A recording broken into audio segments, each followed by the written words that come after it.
Welcome, welcome, welcome. Good to see you. Well, I see some people I know. Hey, Bruce, how you doing? Hayako. Good, good. Good. Good to see you. Good to have you. So I'm going to get started because time flies when you're having fun.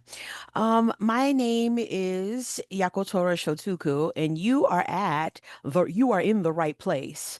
This is the Pathways to Belonging series.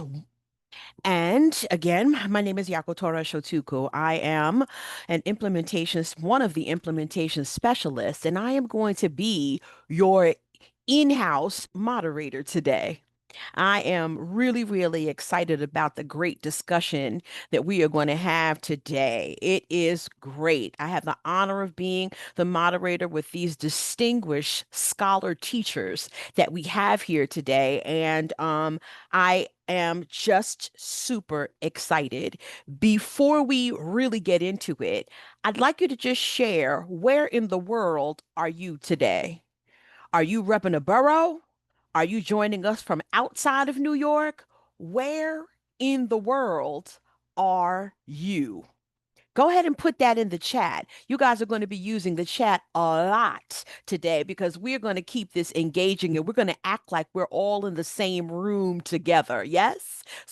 We've got Vegas in the house, two people from Vegas in the house. That's fantastic. Keep it coming. Those of you who are still joining. Great to see you from Riverside. So, we're hosting this really unique workshop series to bring together thought leaders to not just talk about belonging, but to define belonging, right? Give us some operational working definitions of what belonging is and to share how it can support social and personal and academic learning.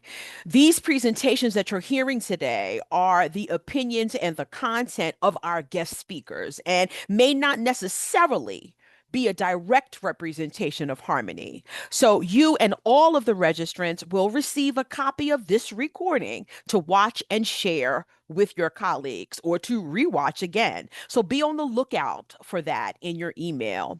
We will allow time for some questions at the end of today's session. But if you feel a real pressing need to ask a question in real time, go ahead and put it in the chat. I will write it down or you can bring it up again just in case you need to go on record. Does that make sense? So we love to see your smiling faces.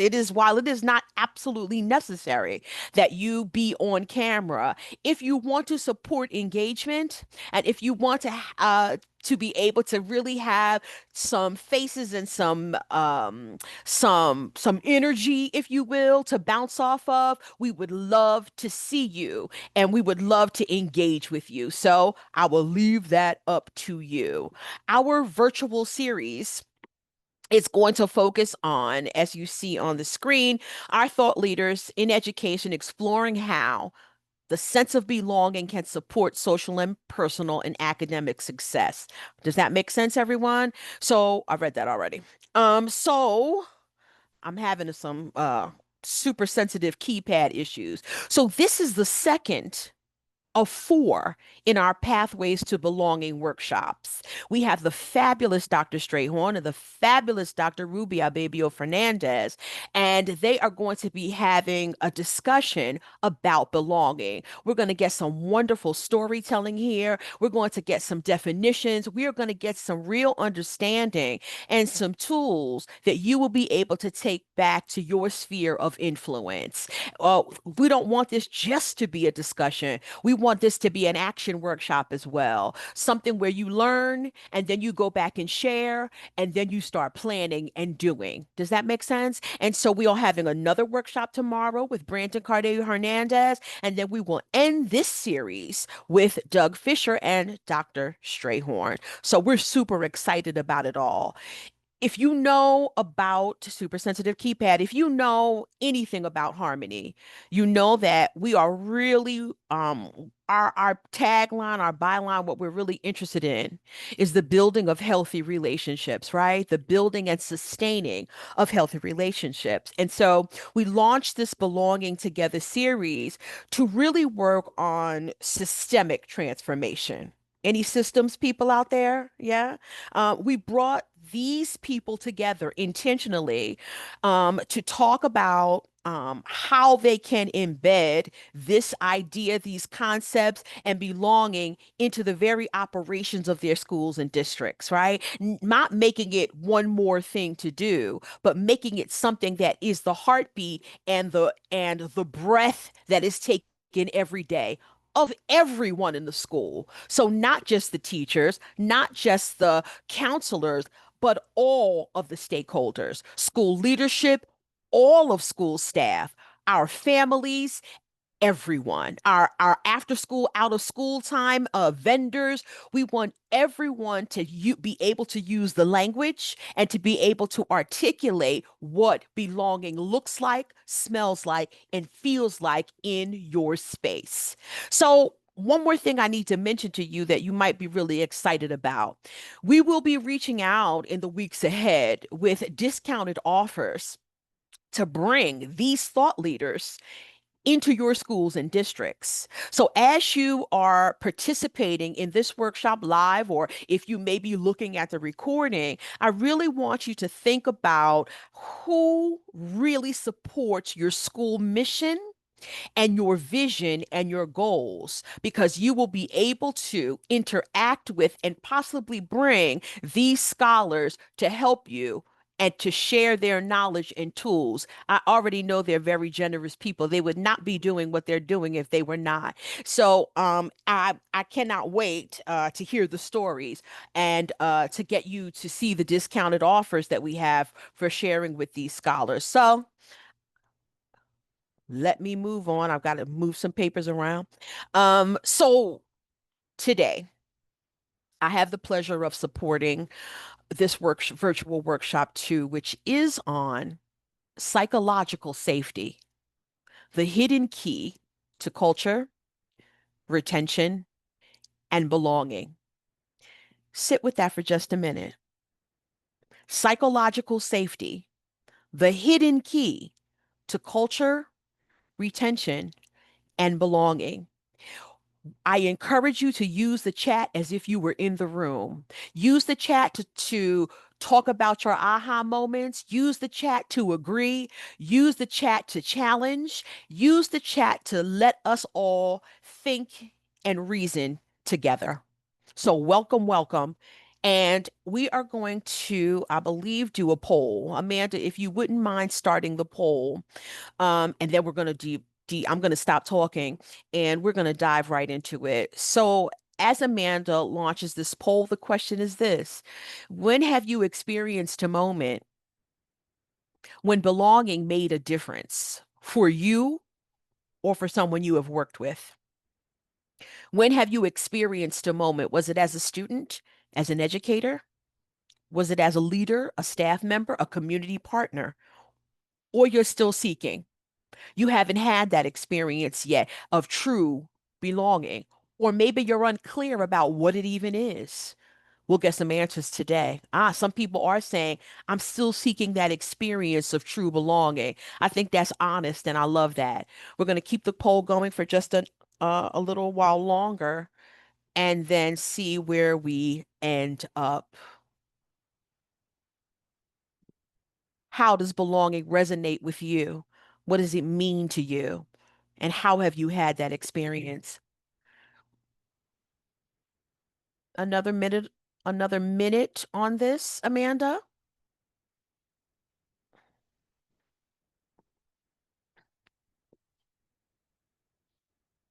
I'm seeing some really, really interesting, okay, let's share.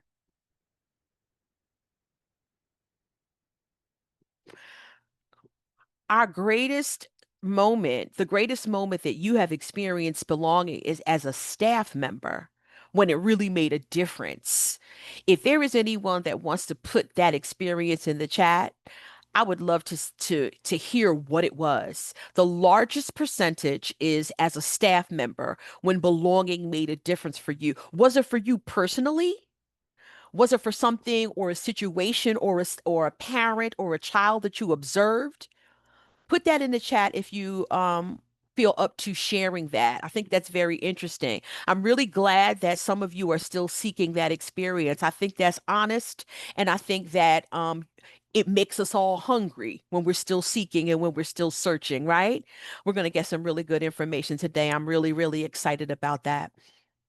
I am going to move this out of the way and let's talk about the objectives before I introduce our esteemed panel.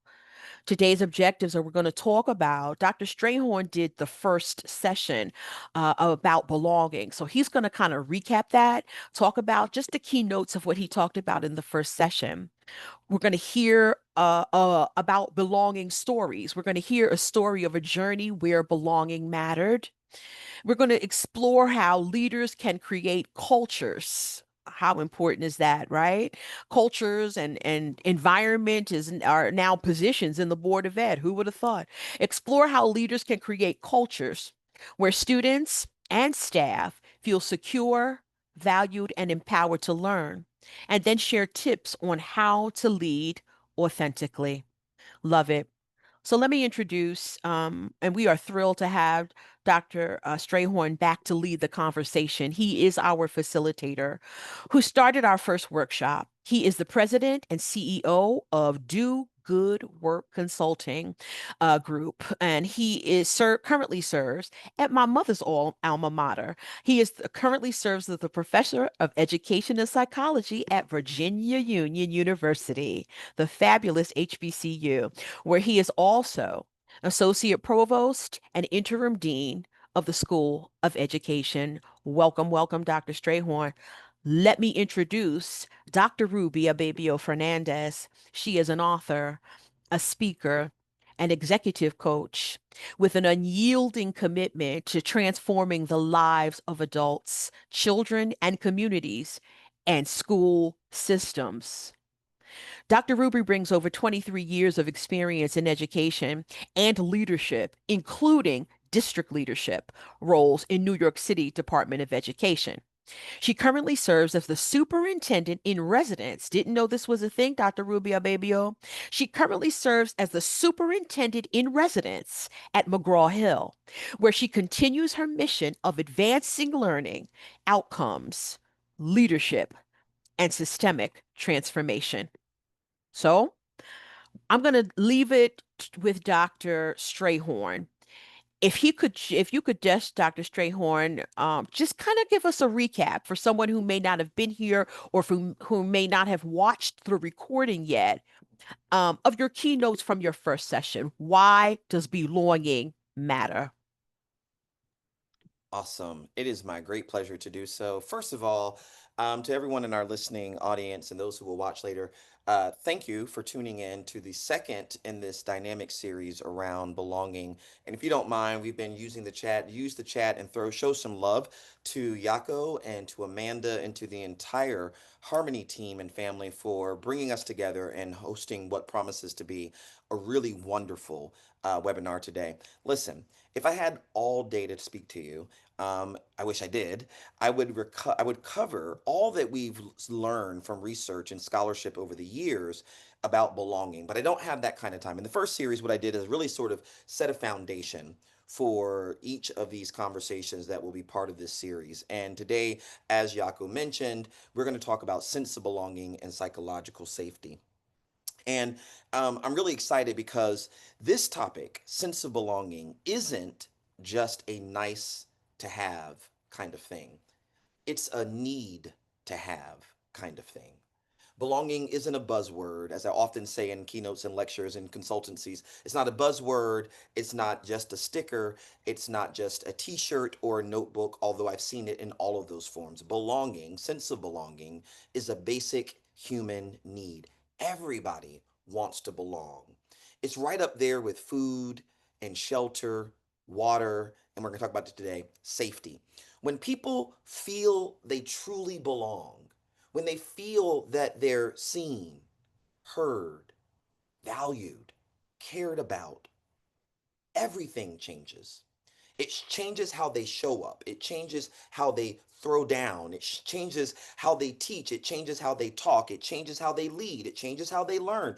Everything changes. It frees up psychological or cognitive bandwidth that allows students to see connections more quickly. It allows instructors and teachers to teach in new and different ways, to take risk in their teaching that can be exciting and lead to innovation. Sense of belonging is at the core. You see, belonging is deeply tied to our feelings of mattering. And I talked about it in the first session. You got to go back and watch it, grab it, tell a neighbor, tell a friend. That sense that you are significant to others, that your presence makes a difference. And when belonging and mattering are present, we see measurable gains, higher engagement. Um, but because it's a feeling, it can't be forced. It's got to be developed. It's got to be nurtured. We've got to condition it. We don't just condition it in our individual person to person kinds of interactions. It is also, we're going to talk about it today, it's structural. It is systemic. It must show up in our policies. It must inform our procedures and our processes in our schools, in our districts. And every single person plays a role, faculty, staff, and students. So too do their peers. And we're going to talk about today how, as we're pursuing or building conditions for belonging and trying to ensure psychological safety, what really sits at the core of that are messages and cues. They can be dramatically powerful, especially when these are repeated, reinforced. Here's another R word, rewarded, right? Interventions can be effective in building those conditions for belonging, and we will talk about those kinds of strategies. You saw it in our opening objectives, but those benefits, the gains of the interventions and the work we might do can be both short term and long term. Here's the other piece before we turn it over or turn the tide. When belonging and mattering are present, we do see significant shifts and gains. Listen, attendance goes up. So we've started to battle against chronic absenteeism. Students are more engaged in learning. So too are faculty and staff in their work environments. There's stronger performance, especially in terms of teams. That happens in the classroom, it can take place in the laboratory, it can take place in the school amongst the personnel. There are deeper bonds of trust, greater well-being, and who doesn't want those kinds of powerful gains across all of our stakeholders? But when belonging is unmet, the opposite happens.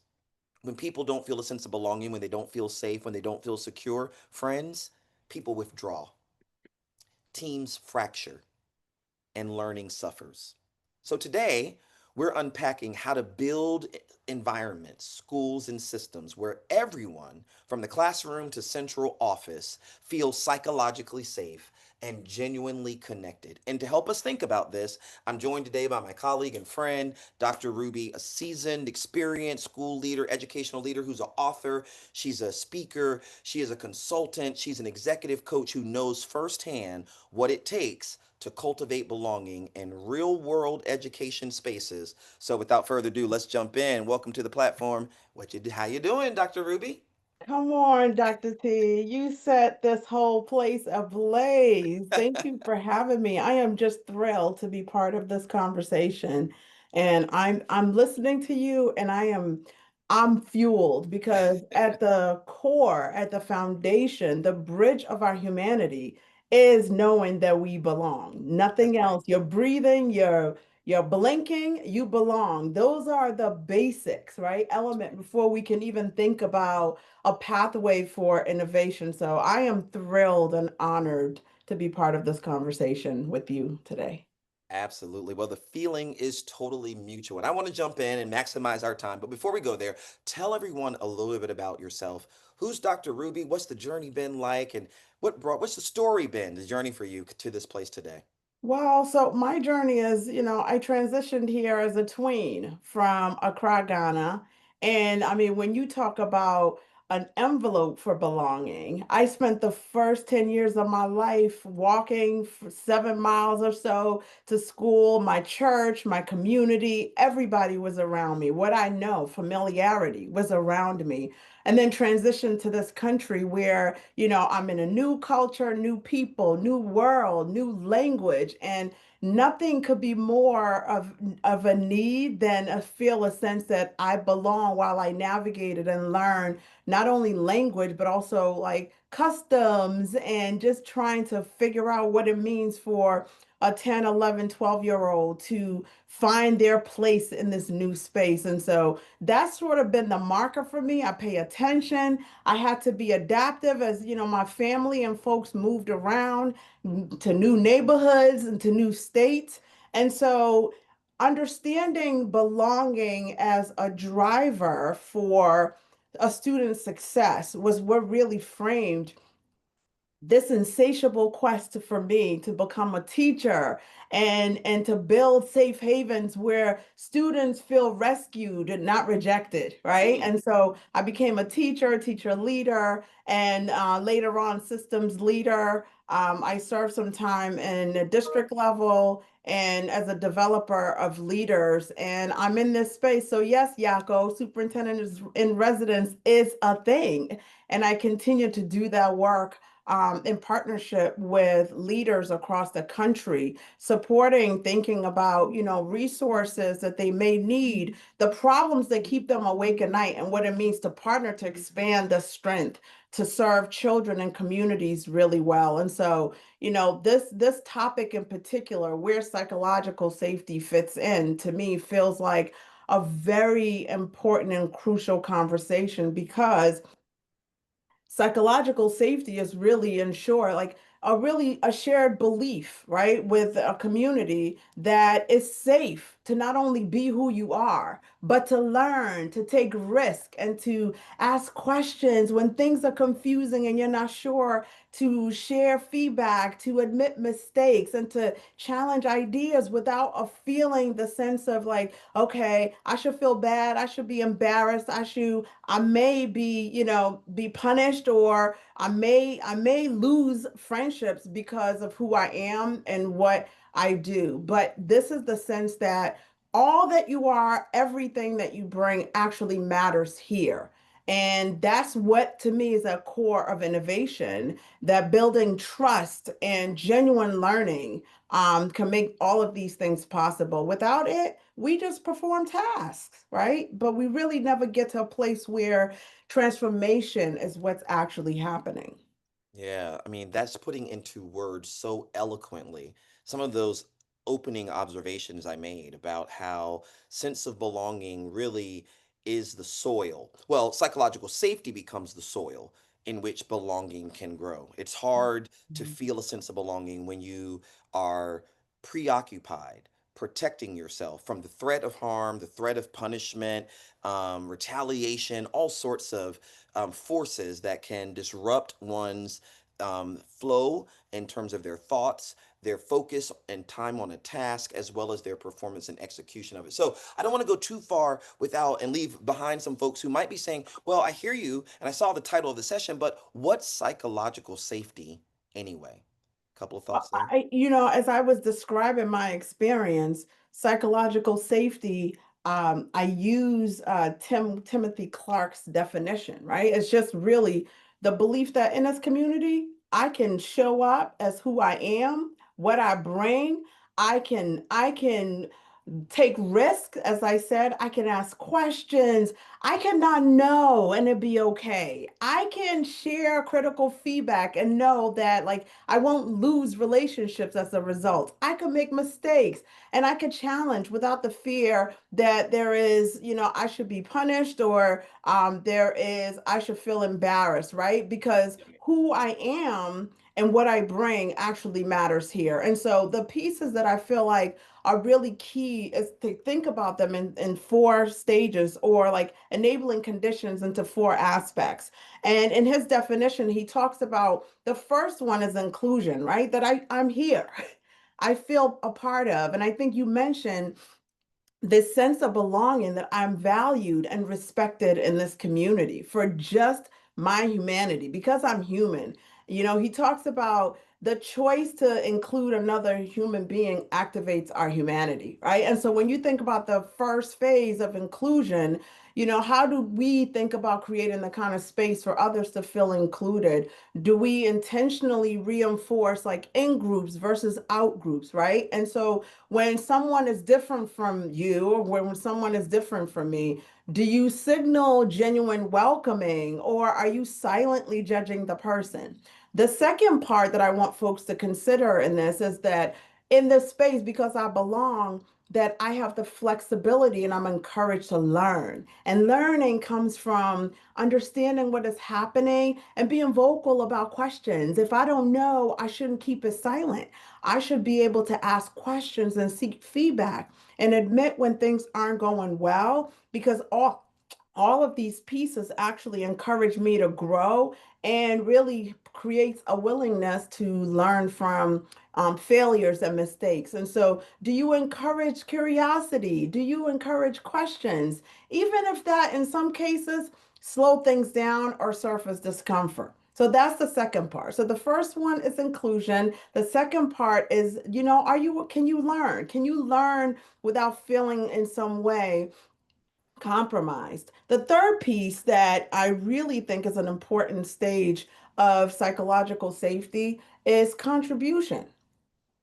Because I came here, I belong. Because I'm learning enough about the landscape, about the school, about our efforts, about our vision, about our mission, about our goals, that I can contribute. And what I contribute actually matters. So people feel empowered to voice ideas, to voice opinions, to voice, and be actively participating in discussions and decision makings, because I own this process that we are going to in this meaningful way, that I can contribute to the betterment of the organization or the team that I'm part of.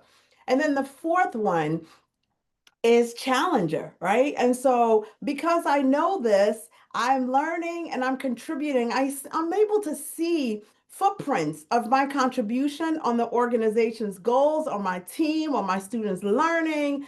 And I can challenge this because this is where innovation actually comes out of. This is where individuals are willing to take risk or are encouraged to take risk. And people are challenging status quo and pushing boundaries in a collegial environment without thinking about retribution. This is where like innovation is fostered, creativity and continuous Mm, improvement, because we're able to put ideas out, challenge them, test them, see how it's actually creating footprints to our overall goals, and think about our own selves in the spaces as a leader and as a teacher. I was always open to being challenged and never thought, my ideas are always the best, or because I held a particular title, I had to have the final word. And because we were able to have collegial spaces where people's voices matter, that's I key. never fell short of ideas. I never felt short that I had to be the one, the sage on the stage with all of the answers, nor did I felt like ideas that were coming out needed to come from me. And so these are spaces that I think are very important to consider. But when I think about psychological safety, I think the easiest way to consider is these four stages where you can learn, you can contribute, you can challenge, because you own the outcome of our overall goal, of our overall environment, of our community, because success is equally mine as it is other people's in the spaces. And so that's a little bit about the A definition of little what psych bit. That is safety. not a little bit. I'm over here. I can barely drink all that you are pouring out from your cup. Oh my goodness. There it is, friend. So listen, You heard it here first. Let's review. So we're talking about psychological safety, and lots of people kick around that term. You may be wondering, what do we mean by psychological safety? Dr. Ruby has given us a framework. It's got four components to it. Check my math here. First is inclusion. Yeah. Second is learning. Third is contribution, making a contribution, and fourth is challenger. So, and I love that because as you were talking, I was just thinking about all of the various schools and systems and spaces where I've worked, where I've led, where I've consulted, where you really do have to create that space, right? So I said earlier, sense of belonging is a feeling because it's a feeling, can't be forced, can't be faked, can't be facilitated, or it can be facilitated, it can be fabricated, right? It's got to Mm, be mm, engendered. It's got to be built. It's got to be nurtured. So you're asking yourself, hey, I'm a principal, I'm assistant principal, I'm a district leader, I'm a teacher in a classroom. What's my role? So sometimes, Dr. Ruby, I'm sure you've seen this, is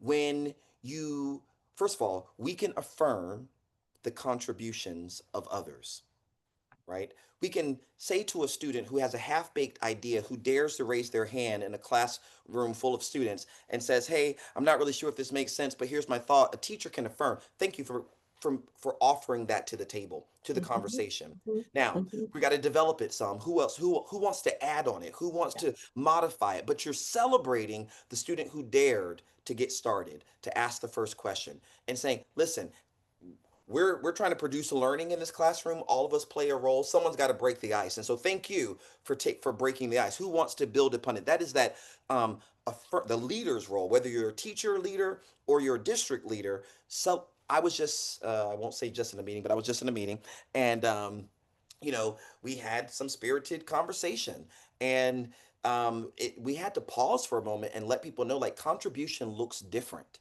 for some Mhm, people. Some people contribute because they wrote the policy. Some people contribute because they approve the policy. Some people contribute because they advocate for the new initiative or they go out and they raise the funds through the fundraiser for the school, right? But some people contribute because they're at the front office and they're greeting people in the morning. They answer the phones and make sure that parents get their questions answered. They are a mhm, security guard or a traffic guard out by the street, making sure our kids get to school, and everyone makes a contribution. It's the role of the leader to mm, acknowledge that, mm, say it, mm. to make I'm it part of thinking. the state of the school address and so forth. Take it, take it, take it. No, I'm just thinking in the context of even the teachers, right? So I was at a school that observing the teachers were so excited. There's this like the level of congeniality is palpable. And they're talking about being able to be innovative, especially in these times of like, minimizing resources. And a teacher, they talk about how, they had done the day before observation into one another's classrooms. So I walk in at the time where they were giving each other feedback and just the level of, Terrell, T, this is okay. We things are so bad, but you're doing your best. And I listened to the kind of feedback to each other, to themselves, and wondered who was willing to step into the space of criticality, like who was willing to literally put a critical thought out there that says, like, we really know that by virtue of you getting up and coming to the space, you are already working hard. And so as we come in here, what does collegial collaboration look like that actually allows us to push each other a tiny bit, Yeah. to challenge our ideas, to challenge each other in the way that says, I wasn't sure when I saw Ruby in the corner with her head down. I wasn't sure when so and so asked the question and you said, no, it's not right. I wasn't sure. How do we leverage those opportunities to really engage in a level of like critical analysis of what we literally are seeing so that we can question it, not from the place of judging our colleague, but from the place of like, this is, I bet, something that we see in other classrooms. Is Ruby's head down in other classroom? What is happening that we need to understand, that we need to know, so that when I'm getting that feedback, it's not about, I try my best, I do my best, this is all that I can do, and it's about really what do we need to know and understand about the experiences kids are having in this classroom?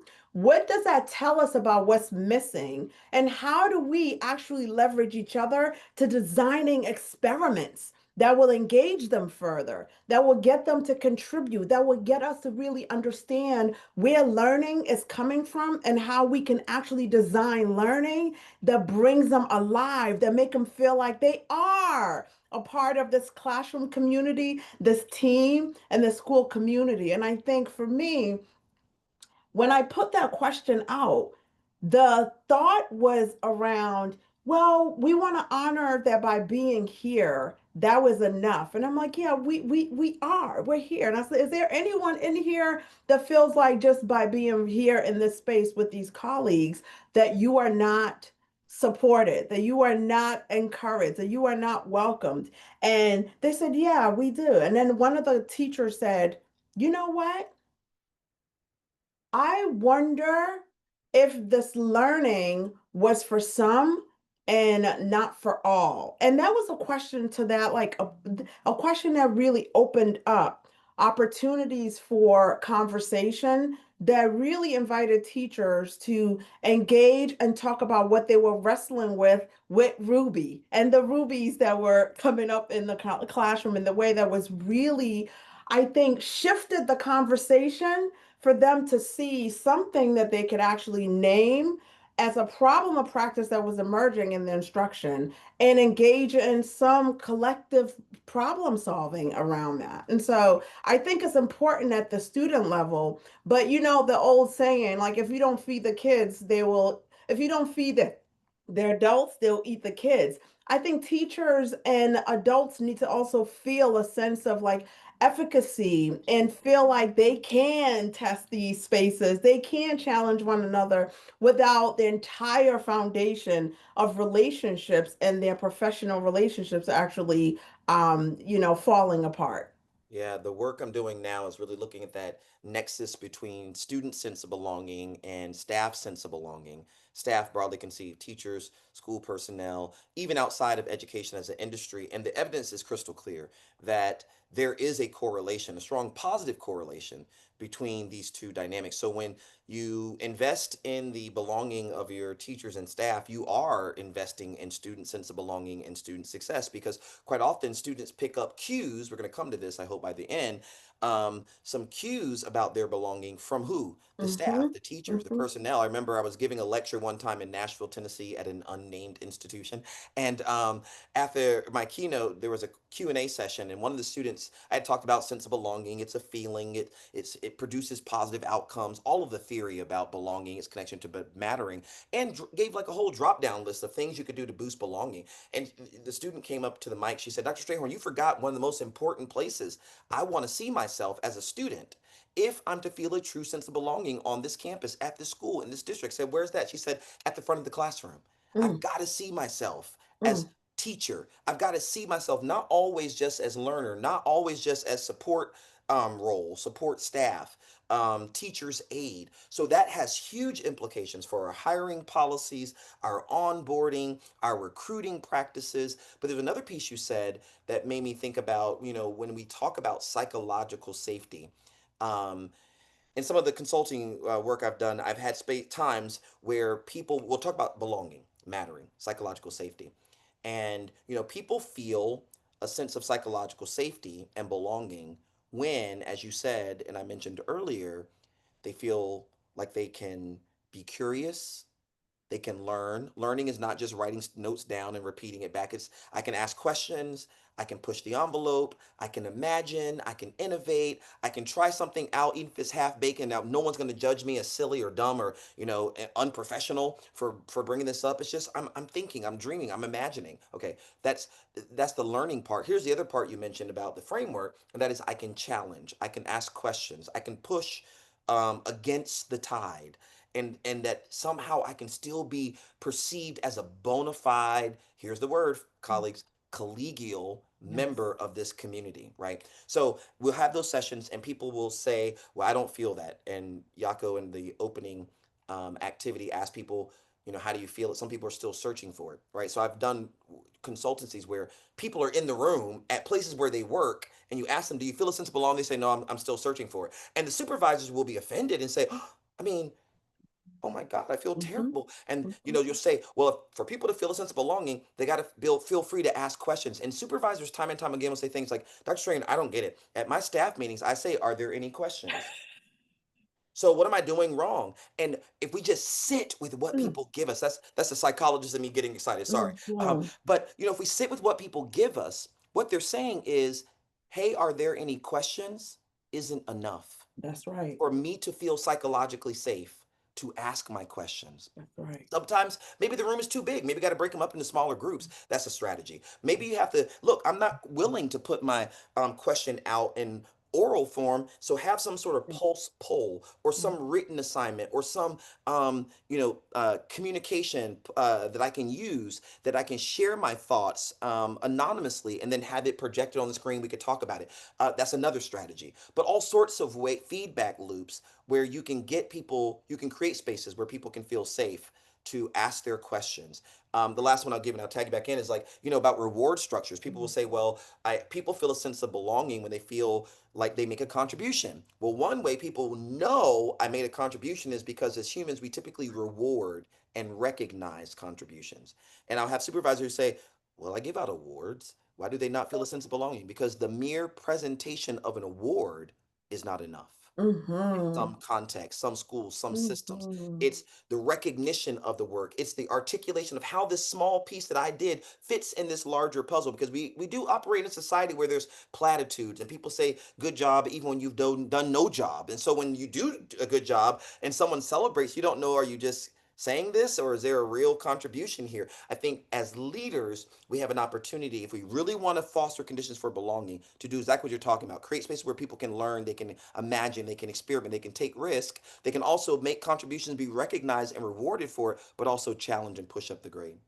Yeah, and I just feel like, the world, and I know I'm guilty of this in my past life, not anymore, but expediency is rewarded, right? So Yeah. when I can envision that, like, are there any questions? You got to get to that next meeting, you got to get to that next thing. And so we take silence as well. They must understand what I have to say. But really, this requires, or at least with the leaders, beginning to think about structures where we invite reflection. Like, if reflection is key and is seen as essential, inviting dialogue and really learning and lifting up as much about, like, the things that we tested that didn't quite go well are just as valuable as the things that, like, exploded, right? So, like, we're learning from failure and experiences, and we protect time.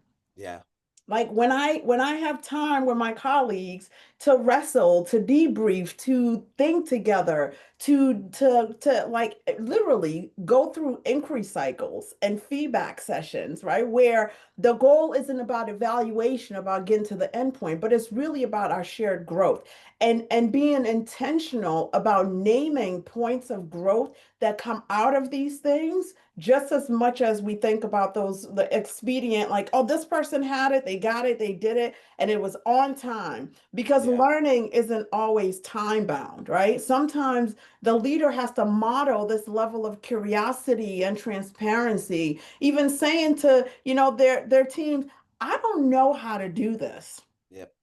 And I That can tell you vulnerability that we several talk about. times in the Yep. pandemic when we shifted into from brick and mortar into virtual space, and I had to literally tell folks over and over and over certain things that I just don't know how to do. But what that did was literally invite thought, invite ideas, invite innovation into spaces where we can actually be collectively moving and advancing in the way that is serving our children and our communities, that actually normalized imperfection and Yeah. created Mm, permissions for everybody around me and with me to grow. yeah. Listen, talking about moving and advancing and creative license, it's time for us to move on. Can't believe it's that time. But listen, for those of you in the listening audience, you put me and Dr. Ruby together, we'll be here all day. And you see, time flies. So drop your questions. We have some questions. We're going to turn it over to Yako. But Dr. Ruby, we certainly need a part two, part three, and a four. for To the be children. Indeed, continued. We'll just say to be indeed. continued. Yeah. Indeed, indeed. Such an engaging conversation and so many thoughts are running through all of our heads. While I wait for the audience to come up with some of their questions, I'm going to ask each of you a question, but feel free to add in on the other person's questions. Does that make sense? So I'm going to ask you something, Dr. Strayhorn. You said early on in this conversation that belonging was similar to a biological need, like water and breathing and air. So we know what happens when you don't get enough water. We know what happens when you don't get enough food. What can you just explain to people what happens when someone doesn't get enough belonging or someone doesn't get enough psychological safety? And the purpose, Dr. Strahan, is for us to be able to identify it and not misdiagnose what we're seeing in our spaces and with our learners. Yeah. And real quick, what people do, as I said earlier, is they withdraw physically, psychologically, emotionally, spiritually. It's actually quite proven. And some of my own research match with those over in medical science that without a sense of belonging, you can have the best grades and you can have be a member of five different clubs and still academically perish without a sense of belonging. It's like a physical death. I mean, so what happens? I stop asking questions. I don't feel safe to ask my questions. If I can't ask my questions, I just stay confused in my own head. If I stay confused in my own head, I don't talk to my peers. I don't want to reveal to them that I don't know the information. And if I can't really catch up because I can't ask questions, I can't talk to my peers, what's the point of coming to class anyway? So now I'm absent. If I'm absent from class, I may as well, if I'm not going to go to your class, Dr. Yako, I'm not going to Dr. Ruby's class. If I'm not going to go to their class, I may not go to school. If I drop out of school, we know how this goes. Sociological research shows. So if you're looking for some cues, I mean, some of the chronic absenteeism that happens in schools is linked to the fact that students don't feel a sense of belonging. But sometimes students persist and even come to class. But people ask me all the time, how can I measure it? Go to the classrooms and observe who's asking questions, who's not, and what am I doing about it? When I people love ask that. questions, listen to what they're saying. People who feel a sense of belonging use, possessive kind of language. It's my classroom. I've got a question. They feel safe. You're my teacher. We're a friend. This is my group. People who don't feel a sense of belonging use dissociative language. This is your classroom. What are the rules? What do I have to do at this school in order to be a part of it? What do y'all expect me to do to get an A? Right? You can listen to the words of students and their behaviors. The same applies to staff. You can start to detect insights about belonging that I think allow us intervention, to your point, which allows us to then really attack the problem. Thank you so much for that. There is a question that actually, Lisa, I was going to ask, but I'm glad that you asked it. So, from the audience, is there a difference between the need to belong and a sense of belonging or feeling like you belong? Is there a difference between the two? Belonging, a sense of belonging, or feeling like you belong?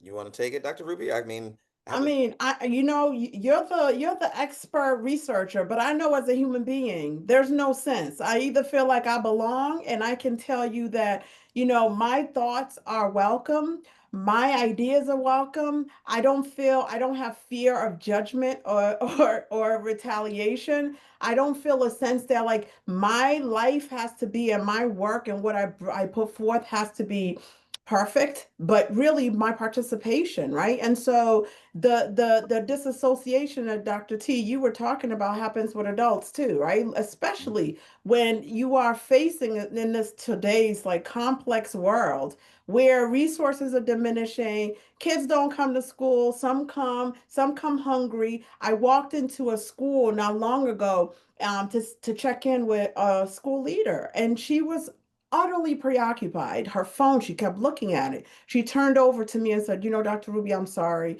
but one of my kids is waiting a meeting with at the, immigration ICE center, and I don't know if he or she's going to come back.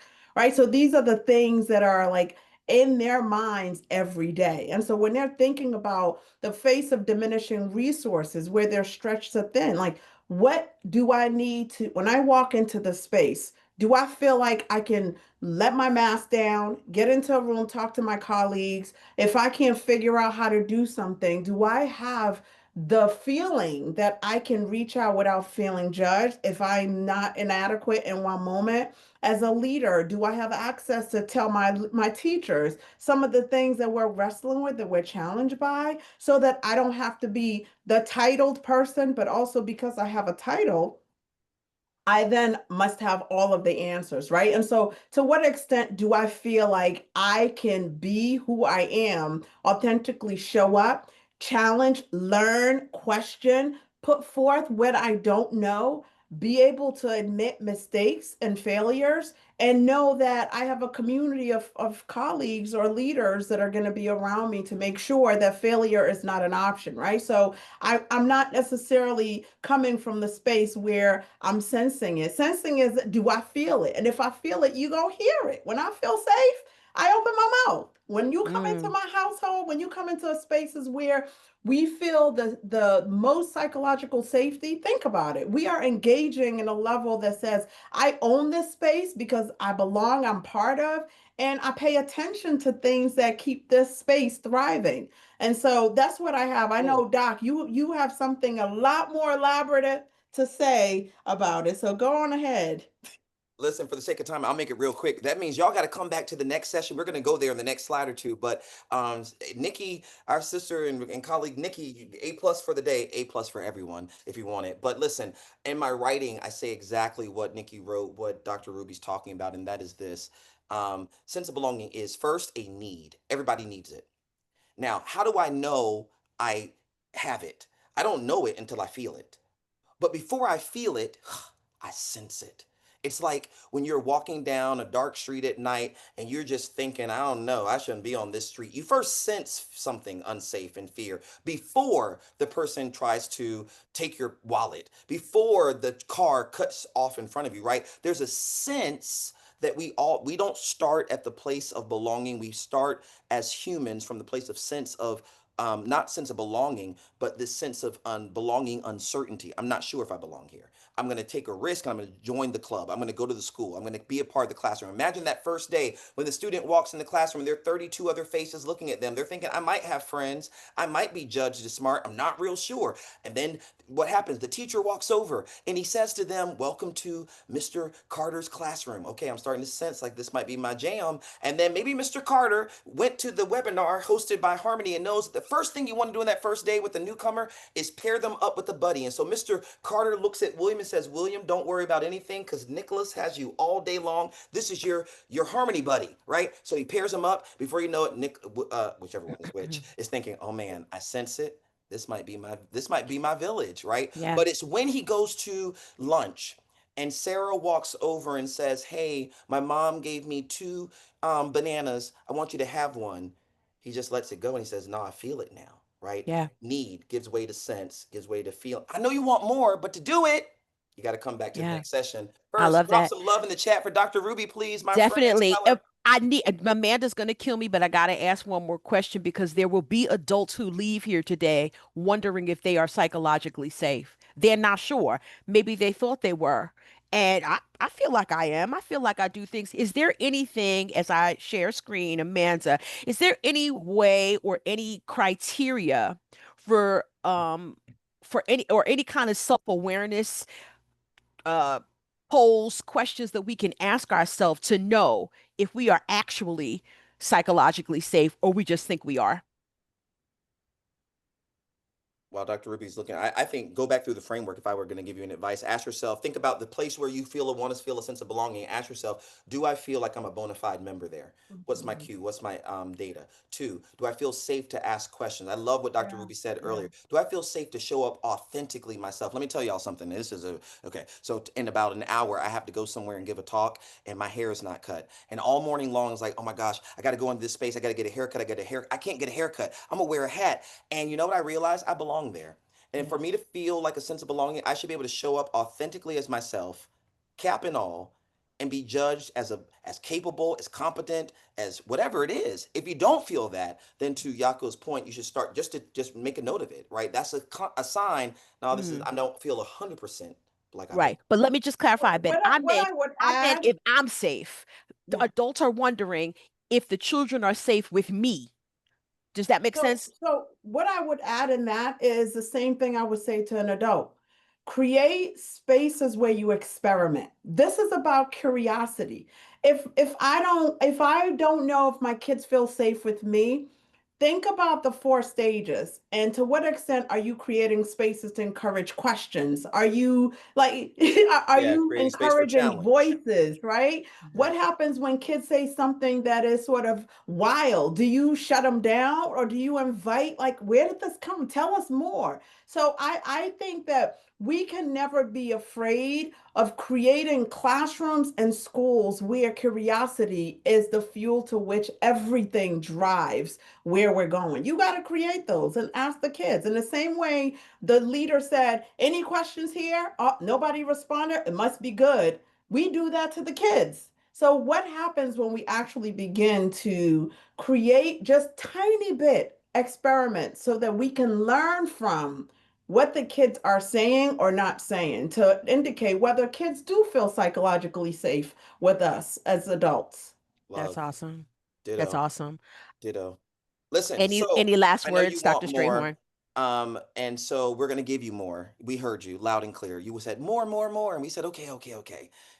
Here it is. You don't want to miss these other virtual workshops that are going to continue in the series. And so, I had a great time with Dr. Ruby today. Tomorrow, come and join us for Belonging in Action, Transforming Schools and Restoring Engagement with good brother Brandon Hernandez, and we're going to have a conversation there about how to really use belonging, put it to action to restore engagement and really talk about school transformation. And then come back in next month, December, top of the month, Tuesday, December 2nd. I'll be with Doug Fisher, and we're going to be talking about belonging really from the literacy to learning acceleration. And you don't want to miss that session, December 2nd. Um, on behalf of myself and certainly the Harmony team and all those who have plugged in and been a part of this series, thank you for being part of today's webinar. To Dr. Ruby, thank you again. We look forward to you joining us tomorrow. Until then, listen, if no one's told you this, we've talked about students, we've talked about staff, we've talked about personnel. We want to talk to you for a moment. You belong here. You matter, and you are Indeed. enough just the way you are. Thank you. What an exceptional conversation. I am myself am just have really feel honored to hear from you, scholar leaders and scholar teachers. What a great conversation this has been. I know that you have encouraged others to really examine themselves, to really check out their spaces and use some of the techniques that you have given us today. So I want to thank you, Dr. Strayhorn. I want to thank you, Dr. Ruby. It has been an awesome time and an awesome conversation that has sparked action. I am sure of it.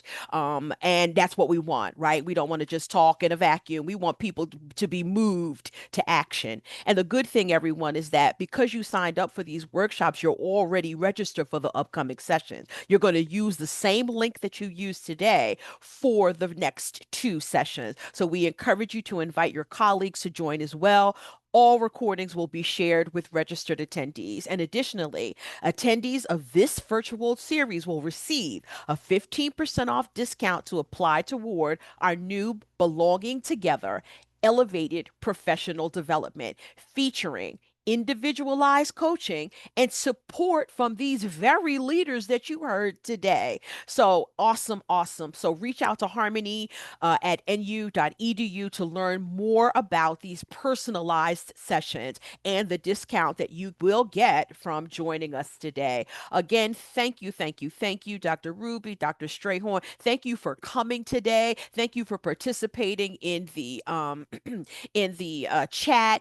We look forward to seeing you tomorrow. We look forward to seeing you for future webinars, and we mostly look forward to the work you're doing and hearing about the work that you're doing in your spaces. We are encouraged by it, and we want to hear from you and what's going on in your space, your school, or organization.